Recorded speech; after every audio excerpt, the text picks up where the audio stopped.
Wharf Peace. Scarloey is a happy little engine. He likes puffing past all his favorite places. He likes the big blue lake. And he likes crossing the viaduct high in the air. Scarloey has so many favorite places up in the hills. But sometimes Scarloey has to go to the wharf. The wharf is not his favorite place at all. Scarloey thinks it's loud and noisy.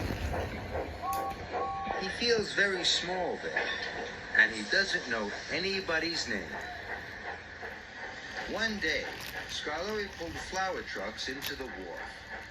He didn't say hello to anyone, and no one said hello to him. The troublesome trucks saw a chance for mischief. They wiggled and giggled and biffed Scarloey. On, they cried. Then some pipes dropped from the crane and landed with a clang. Scarloey jumped. His freight cars hit the bumpers and bright white flour flew everywhere. Fancy jumping at a silly old crane, snorted James. Scaredy little engine. Scarloey felt very upset and smaller than ever. James was only teasing, puffed Thomas. Scaredy engine, sang the trucks. Clickety-clack, don't come back.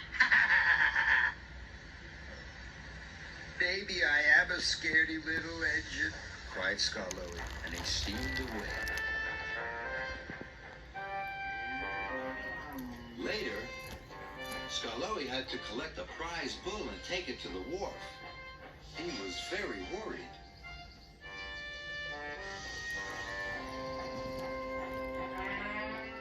Scarloey came to the rickety bridge. Rusty had stopped on the other side. Rusty didn't like crossing the bridge. He thought it was very high up. What should I do? Rusty asked nervously. I'm not a brave engine, puffed Scarloey sadly. So I don't look down and I puff as hard as I can. Scarloey crossed the bridge safely. Thank you, Scarloey, cried Rusty. Now he could cross the bridge safely too. Then Scarloey met Duncan by a dip in the track. A stream had burst its banks. Water covered the tracks. If I go in the water, it might put out my firebox, cried Duncan. I'm not a brave engine, whistled Scarloey sadly. So I roll very slowly and I try not to make any waves. So Scarloey rolled as gently as he could and was soon on the other side. Then Duncan did the same. Take it, he cried. But Scarloey had already gone. Scarloey was nearing the wharf again.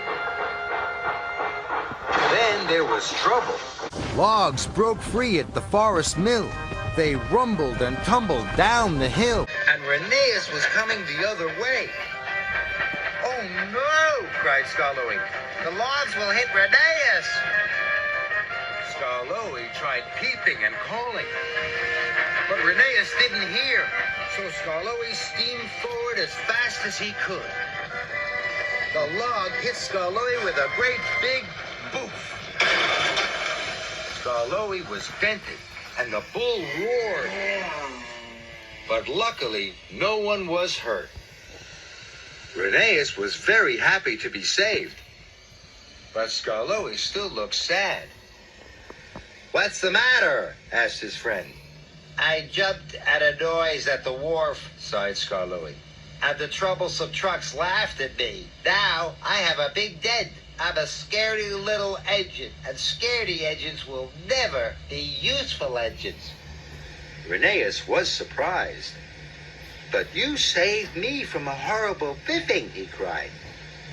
Rusty told me you helped him with the bridge and helped Duncan with the stream. You are the bravest little engine I know. But Scarloey didn't feel brave at all. He still had to go to the wharf, and that scared him. Scarloey rolled into the wharf. It was as big and noisy as ever. Then he remembered what his friend Rheneas had said. I helped Rusty, and Duncan, and Rheneas. I am the bravest little engine I know. Scarloey took a big, brave puff. Hello, everybody. I'm Scarloey. To his surprise, the workmen all called back. Hello, Scarloey. Scarloey was delighted. Then Scarloey saw the troublesome trucks. Clickety-clack, look who's back, they sang.